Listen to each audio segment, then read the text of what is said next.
What's up, guys? Today, for my first Photoshop tutorial, I'm going to teach you guys how to do this light burst effect with text. And this is our channel picture, the Bruder Brothers, youtube.com/Huder. So, let's go ahead and get started. So I'm going to go ahead and close out of this. You want to go to File and New. And you really don't have to name it anything. And pretty much you want it to be 640 by 480 pixels. And the resolution, you can leave it as default. It should be 72 pixels per inch. RGB color, 8-bit. And this is a big one. Make sure your background contents is white. You go ahead and create that. So now we have our new Photoshop document, just our background. So next thing we're going to want to do is we're going to go ahead and get our text tool out. So we can simply do this by pressing T, and there we go. So we're going to go ahead and use a bold font. So I got Impact, really nice looking font. I like that. Probably a 48 seems a good size. I probably could go a bit smaller.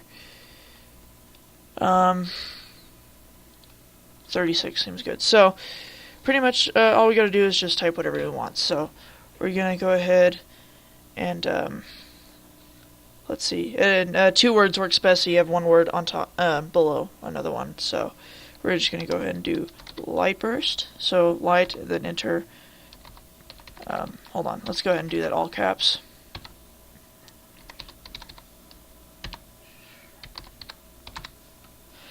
Now, one thing I've noticed is these there's a big space in between here, and I'm going to go ahead and align those like so. But there's a big space, so what we're going to go ahead and do is we're going to go up here to this little A character. Oh, so this is 36 and this is 48. This is how they stack. So we're going to change from 48 and we're going to go to 36. And we're going to highlight that and try that again. 36. And now they're together, and that's about the distance we want. So next thing I got to do is we're going to open up Free Transform and make it a little bigger, make it fit pretty good. So I'm going to go ahead and do that by Control T, and make sure sometimes if it doesn't work, click on background, then click on your text again, do Control T, that'll open up the Free Transform. So pretty much we just hold Shift and Alt together to adjust the size, and you see your size is changing, but you know, it's adjusting from the center and not getting all weird, and that's by holding Shift and Alt together. And one thing you want to make sure you do is to let go of your mouse first and then your Shift and Alt, because if you don't do that, this is what will happen. You'll go ahead and do that, and if you let go of your Shift and your Alt, it goes all weird. So pretty much just make sure you click first. So here we go. We're going to transform it, and that looks about a decent size. And see, there you go again. I didn't do it right. So, and also if you don't hold Shift and Alt, that's what happens. So hold Shift and Alt, resize, let go of the mouse click, and then let go of that. So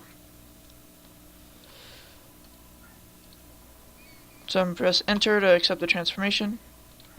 Let me go ahead and move it down a bit. Alright, so now we have our light burst. Next thing we got to do is rasterize, because we got to add some filters to this. But before we can do that, we have to rasterize. So we're going to go to Layer, then Rasterize, and then Type. So Layer, down to Rasterize, Type. So now you see it's an actual layer instead of you know, just typing words. So we have to add a selection. So pretty much what we do is we just go right to exactly where the thumbnail is on our light burst layer and Control click. That automatically adds a selection around it.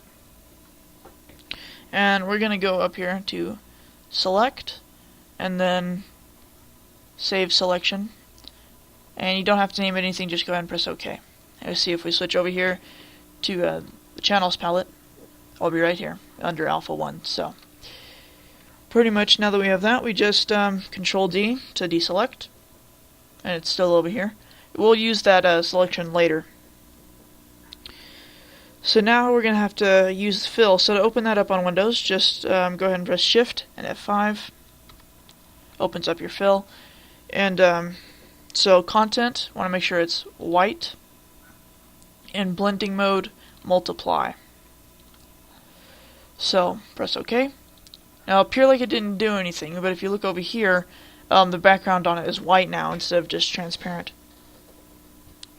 So now we're just going to add a Gaussian blur to it. So you're going to go up here to Filter, Blur, and Gaussian blur.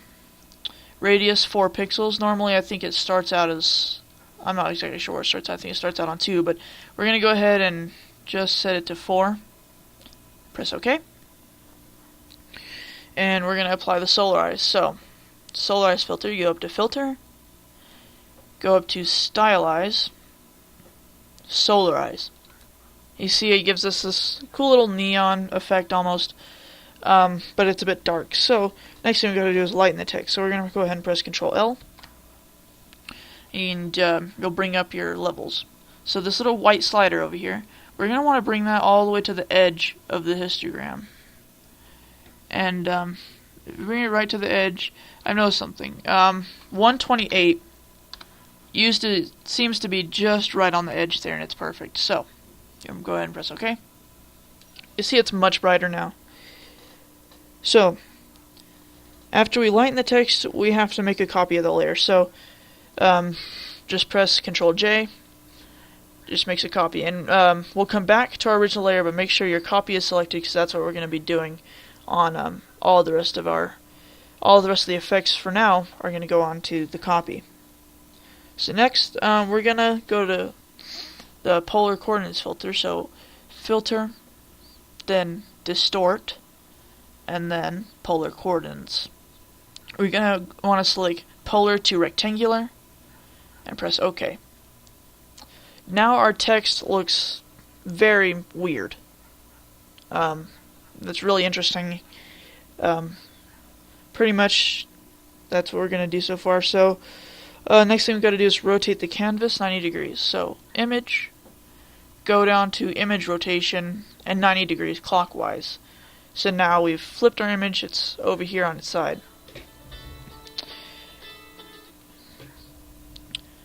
So now that the image is flipped on our side, we're going to want to go ahead and make a excuse me.